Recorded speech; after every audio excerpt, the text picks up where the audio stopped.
ग्रहों का विज्ञान यूट्यूब चैनल में मैं डॉक्टर पुष्पा कांबळे आप सबका स्वागत करती हूँ। आज मैं आपको कुंडली पढ़ना सीखे के क्रम में पाठ 167 सिखाना शुरू करती हूँ। आज के पाठ में अक्टूबर महीने का मासिक राशिफल जानेंगे। ग्रहों की स्थिति के अनुसार 9 ग्रह, 12 राशियां, 12 भाव को ज्योतिषीय सूत्र लगाकर जानेंगे। इस महीने में कौन सी राशि को कौन से भाव से शुभ फल मिलेंगे और कौन से भाव से अशुभ फल मिलेंगे। समय एक जैसा हमेशा नहीं होता। समय अच्छा है या खराब है यह ग्रहों के गोचर पर निर्धारित करता है। चंद्रमा 2.25 दिन में राशि परिवर्तन करते हैं। सूर्य 1 महीने में राशि परिवर्तन करते हैं। मंगल 45 दिन में राशि परिवर्तन करते हैं। शुक्र और बुध 1 महीने के अंदर राशि परिवर्तन करते हैं।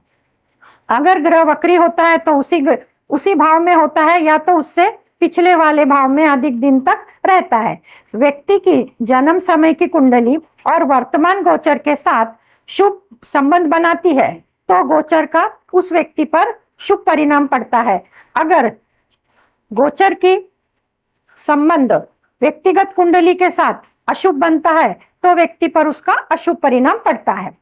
इस महीने में कौन सी राशि को स्वास्थ्य लाभ मिलने वाला है, संतान सुख की प्राप्ति होने वाली है, शिक्षा में प्रेम में सफलता मिलने वाली है, विवाह के योग बनते हैं, नौकरी लगने के योग बनते हैं और इस महीने में कौन सी राशि इच्छा पूर्ण होने के योग बनते हैं। यदि आप अपनी कुंडली का विश्लेषण कराना चाहते हैं, कुंडली से संबंधित प्रश्नों के उत्तर जानना चाहते हैं तो दिए गए नंबर पर व्हाट्सएप करके जानकारी और शुल्क की जानकारी प्राप्त कर सकते हैं। अक्टूबर महीने में ग्रहों का राशि परिवर्तन 13 अक्टूबर शुक्र वृश्चिक राशि में प्रवेश करेंगे। 17 अक्टूबर को सूर्य तुला राशि में प्रवेश करेंगे। 20 अक्टूबर को मंगल कर्क राशि में प्रवेश करेंगे और शनि वक्री रहेंगे। कर्क सिंह कन्या राशि का मासिक राशिफल चार्ट के अनुसार समझते हैं। कर्क लग्न कर्क राशि का चार्ट 4 नंबर से शुरू होता है। तृतीय भाव में केतु सूर्य बुध की स्थिति, चतुर्थ भाव में शुक्र की स्थिति है, अष्टम भाव में शनि की स्थिति है, नवम भाव में राहु की स्थिति है, एकादश भाव में गुरु की स्थिति है और द्वादश भाव में मंगल की स्थिति है। मालव्य योग बन रहा है शुक्र से। शुक्र चतुर्थ स्थान में तुला राशि में स्थित है। इस महीने में चंद्रमा का गोचर जिन राशियों से होता है वो राशियां इस प्रकार: मिथुन, तुला, कुंभ। इन राशियों से चंद्रमा का गोचर होता है तब जो तारीखें आती है वो इस प्रकार: 4, 5, 14, 15, 22, 23, 31। इन तारीखों को महत्वपूर्ण काम नहीं करना चाहिए। कार्यों में बाधा आती है। शुभ कार्य कोई भी इन तारीखों को शुरू ना करे। लग्नेश और एकादश से ये जानते हैं कि इस महीने में इच्छा पूर्ति की स्थिति क्या है। लग्नेश की स्थिति कहाँ है और इच्छा पूर्ति की स्थिति कहाँ है, पहले समझते हैं। चार्ट से पहले भाव से कर्क राशि कर्क लग्न के लोगों का आरोग्य कैसा रहेगा। तो पहले भाव पर राहु की दृष्टि पड़ने के कारण जो भी बीमारी होगी, जो भी तकलीफ होगी वो भ्रमात्मक होगी। मुझे ऐसा हो गया और मुझे वैसा हो गया, ज्यादा गंभीर कोई बीमारी नहीं है। धन भाव की स्थिति, धनेश अपने भाव से एक भाव आगे है, धन की स्थिति अच्छी है, फिर भी शनि की दृष्टि पड़ने के कारण जो भी धन मिलेगा तो विलंब से मिलेगा। तृतीय भाव में केतु सूर्य बुध की स्थिति है तो सूर्य और केतु और बुध की स्थिति है। सूर्य यहाँ पे अच्छे माने जाते हैं। आपके साहस पराक्रम में वृद्धि होगी। छोटे भाई बहनों के साथ संबंध मतभेद होंगे वो भी मिट जाएंगे क्योंकि गुरु की 5वीं दृष्टि पड़ेगी। फिर भी मंगल की 4थी दृष्टि पड़ने के कारण दो अशुभ ग्रह होने के कारण मतभेद बढ़ेंगे। इसके लिए आपको स्वयं को सावधानी बरतनी होगी अपने छोटे भाई बहनों के साथ व्यवहार करते समय। परंतु जो लोग मीडिया से संबंधित, मार्केटिंग से संबंधित, क्रिएटिव फील्ड में काम करते हैं उनको सफलता मिलेगी। चतुर्थ स्थान में तुला राशि में शुक्र की स्थिति है। जो लोग भूमि भवन वाहन के सुख के प्राप्ति करने के प्रयत्न में है तो उनको सफलता मिलेगी। माता का स्वास्थ्य अच्छा रहेगा। पंचम भाव से शिक्षा, संतान और प्रेम के बारे में जानते हैं। पंचमेश मंगल द्वादश भाव में उनकी स्थिति है, परंतु गुरु की 5वीं दृष्टि पड़ने के कारण शिक्षा के लिए अच्छा है, संतान के लिए भी अच्छा है। जो लोग संतान प्राप्ति की इच्छा रखते हैं उनके लिए भी यह योग बहुत अच्छा है। गुरु का संबंध पंचम भाव से पढ़ने के कारण उनको संतान प्राप्ति के योग बनते हैं और प्रेम में सफलता पाने के लिए भी यह समय बहुत अच्छा है। अगर पूर्व से कोई मतभेद है तो उसमें सुलह हो जाएगी। सप्तम भाव, सप्तम भाव से दाम्पत्य जीवन के बारे में देखा जाता है। सप्तमेश अष्टम भाव में यह स्थिति अच्छी नहीं होती, फिर भी गुरु की 9वीं दृष्टि पड़ने के कारण पति पत्नी के मतभेद में सुलह होगी, उनके दाम्पत्य जीवन अच्छे रहेंगे। और जो लोग शादी के लिए ड्यू है, गुरु की 9वीं दृष्टि सप्तम भाव पर पड़ने के कारण शादी तय होने के योग बनते हैं। अष्टम भाव, अष्टम भाव में शनि की स्थिति है, शनि कुंभ राशि में है और शनि की 7वीं दृष्टि धन भाव पर पड़ रही है। चोट चपेट की दुर्घटना के लिए सावधानी बरतनी होगी। दशम भाव, दशम भाव से नौकरी का विचार करते हैं तो दशम भाव का स्वामी मंगल अपने से तृतीय एकादशी का संबंध बना रहे हैं, तो नौकरी के लिए यह समय अच्छा है। और शुक्र की 7वीं दृष्टि पड़ने के कारण नौकरी में सफलता मिलेगी। इच्छा पूर्ति का ग्रह एकादश भाव से देखते हैं तो एकादश में गुरु की स्थिति है और वृषभ राशि है। वृषभ राशि का स्वामी शुक्र केंद्र में तुला राशि में स्थित है और लग्नेश चंद्रमा, परंतु एकादश अपने भाव से शुक्र 6-8 का संबंध बना रहे हैं। चंद्रमा 2.25 दिन में राशि बदलते हैं, तो शुक्र का मंत्र करना होगा, ओम शुम शुक्राय नमः, रोज 108 बार करना है। शुक्र से संबंधित सफेद वस्तु का दान देना है और दान सफेद वस्तुओं का गरीबों को, जरूरतमंद को देना है, तो लाभ के अनेक मार्ग प्रशस्त होंगे और गुरुजनों का आशीर्वाद भी प्राप्त होगा और अपने से बड़े भाई बहनों के साथ संबंध भी अच्छे होंगे। दूसरी राशि है सिंह। सिंह राशि का चार्ट 5 नंबर से शुरू होता है। दूसरे भाव में केतु सूर्य बुध की स्थिति है, तीसरे भाव में शुक्र है, सप्तम भाव में कुंभ राशि में शनि है और अष्टम भाव में राहु है। दशम भाव में वृषभ राशि में गुरु है, एकादश भाव में मंगल है। शनि कुंभ राशि में सप्तम भाव में शश योग बन रहा है। ये पंच महापुरुष योग में से एक माने जाते हैं, इनके शुभ परिणाम होते हैं। चंद्रमा अक्टूबर महीने में जिन राशियों से गोचर करता है उन राशियों से जाते समय जो तारीखें आती हैं वो इस प्रकार। तो राशियां पहले कर्क वृश्चिक मीन, इन राशियों से जब चंद्रमा गोचर करते हैं तब ये तारीखें आती हैं। अक्टूबर महीने की 7, 8, 16, 17, 24, 25 इन तारीखों को शुभ कार्य की शुरुआत नहीं करना चाहिए। ये अशुभ तारीखें हैं, इनमें कोई भी काम सीधे से नहीं होता, पूरा नहीं होता, आधे अधूरे में छूट जाता है, इसलिए इन दिनों शुभ कार्य की शुरुआत नहीं करनी चाहिए। लग्नेश और लाभेश की स्थिति कैसी है तो चार्ट से समझते हैं। पहले भाव में सिंह राशि, पहले भाव से आरोग्य देखते हैं तो सिंह राशि, सिंह लग्न के लोगों का स्वास्थ्य कैसा रहेगा तो लग्नेश सूर्य अपने से दूसरे भाव में है, यह भाव अच्छा नहीं है।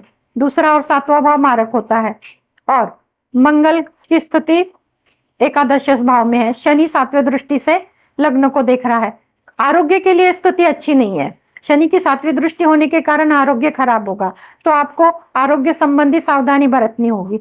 धन की स्थिति, तो धन के लिए धनेश बुध अपने उच्च राशि में स्थित है, सूर्य और केतु हैं, धन की स्थिति अच्छी है। तृतीय भाव, तृतीय भाव में शुक्र स्व राशि में है, तो पराक्रम में वृद्धि होगी, भाई बहनों के साथ संबंध अच्छे रहेंगे और जो भी मीडिया संबंधित काम करते हैं, मार्केटिंग का काम करते हैं, छोटी यात्रा संबंधी काम करते हैं, उसमें उनको सफलता मिलेगी। पंचम भाव, पंचम भाव से शिक्षा, संतान और प्रेम के बारे में जानते हैं।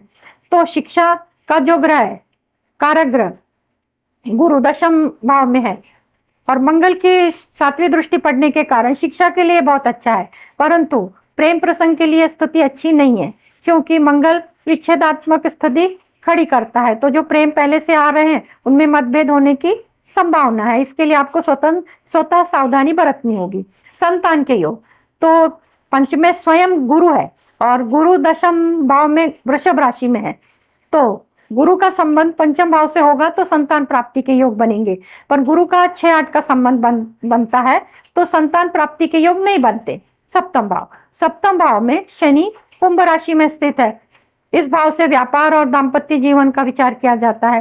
तो शनि अपने ही भाव में स्थित होने के कारण शनि अशुभ ग्रह है, तो दाम्पत्य जीवन में मतभेद हो सकते हैं, परंतु व्यापार के लिए स्थिति अच्छी है।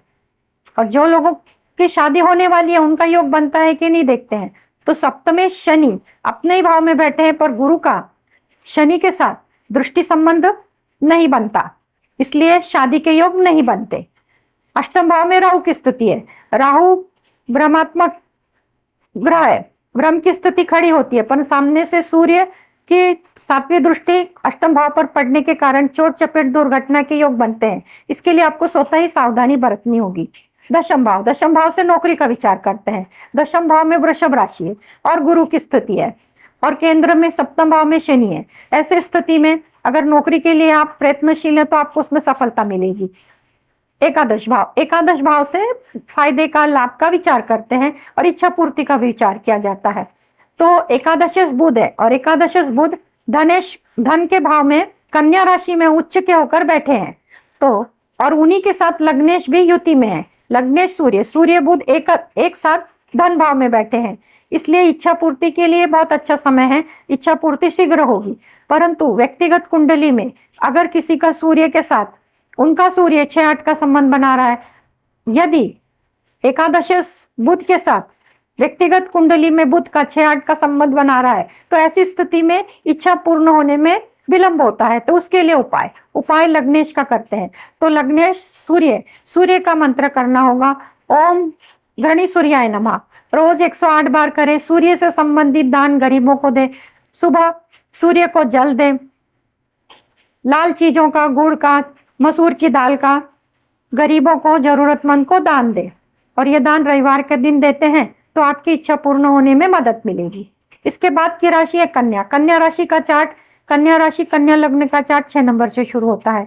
लग्न में केतु, सूर्य, बुध की स्थिति है, दूसरे भाव में शुक्र है, षष्ठ में शनि है, सप्तम भाव में राहु की स्थिति है और भाग्य भाव में गुरु है, दशम भाव में मंगल है। बुध लग्न में कन्या राशि में होने के कारण भद्र योग बन रहा है, लग्न में भद्र योग बुध से बन रहा है।